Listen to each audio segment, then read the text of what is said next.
श्रृंगार तेरा लाल है, ओ ताती श्रृंगार तेरा लाल है।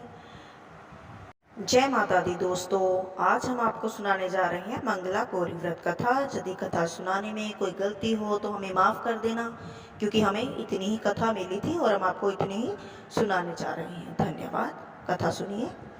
सावन के महीने में भगवान शिव को समर्पित और सावन का मंगलवार माता पार्वती को समर्पित है।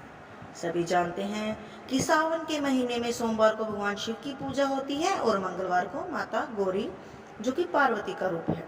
सावन के मंगलवार को मंगला गौरी यानी माता पार्वती की पूजा अवश्य करनी चाहिए।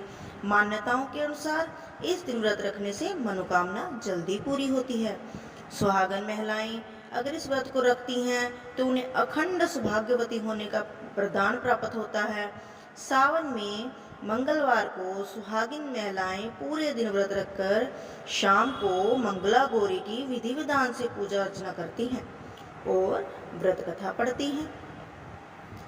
तो हम भी आपको मंगला गौरी व्रत कथा सुनाते हैं। तो आइए कथा शुरू करते हैं।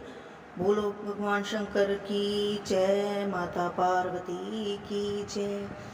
एक समय की बात है कि एक शहर में धर्मपाल नाम का एक व्यापारी रहता था। उसकी पत्नी बहुत खूबसूरत थी और उसके पास काफी संपत्ति थी। संपत्ति तो बहुत थी, घर पर संतान नहीं थी। इसी कारण वह बहुत दुखी रहती थी। ईश्वर की कृपा से उनको एक पुत्र की प्राप्ति हुई, लेकिन वह अल्पायु था। उसे वह श्राप मिला हुआ था कि 16 वर्ष की आयु में सांप के काटने से मृत्यु हो जाएगी। संयोग से उस पुत्र की शादी 16 वर्ष से पहले हो गई, लेकिन उसकी शादी जिस कन्या से हुई उसकी माता मंगला गौरी व्रत नियम से करती थी और परिणाम स्वरूप उसने अपने पुत्र के लिए एक ऐसे सुखी जीवन का आशीर्वाद प्राप्त किया था जिसके कारण वह कभी विधवा नहीं हो सकती थी। इस वजह से धर्मपाल के पुत्र ने 100 वर्ष की लंबी आयु प्राप्त की। इस कारण से सभी नवविवाहित महिलाएं इस पूजा को करती हैं। जब धर्मपाल के बेटे की उम्र 16 वर्ष से बढ़कर 100 वर्ष हो गई तो इस व्रत को वहाँ जो जान पहचान की थी वो भी करने लगे। इस तरह से इस व्रत की शुरुआत हुई।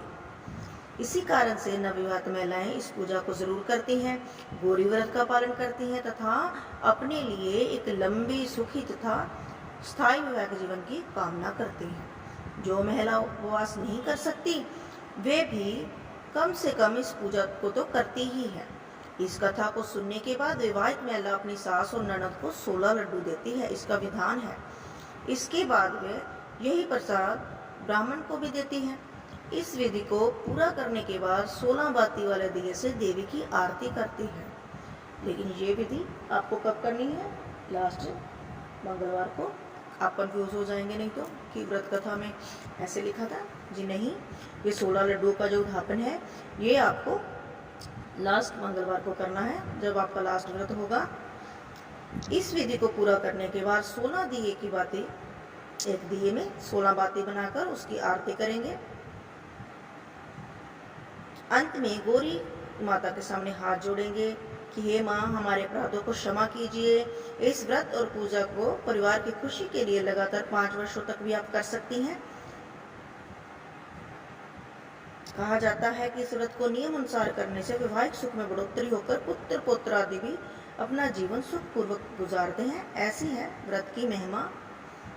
तो यदि आपको कथा अच्छी लगे तो लाइक, सब्सक्राइब और शेयर जरूर करें। कमेंट बॉक्स में जय श्री राधे जरूर लिखें। धन्यवाद।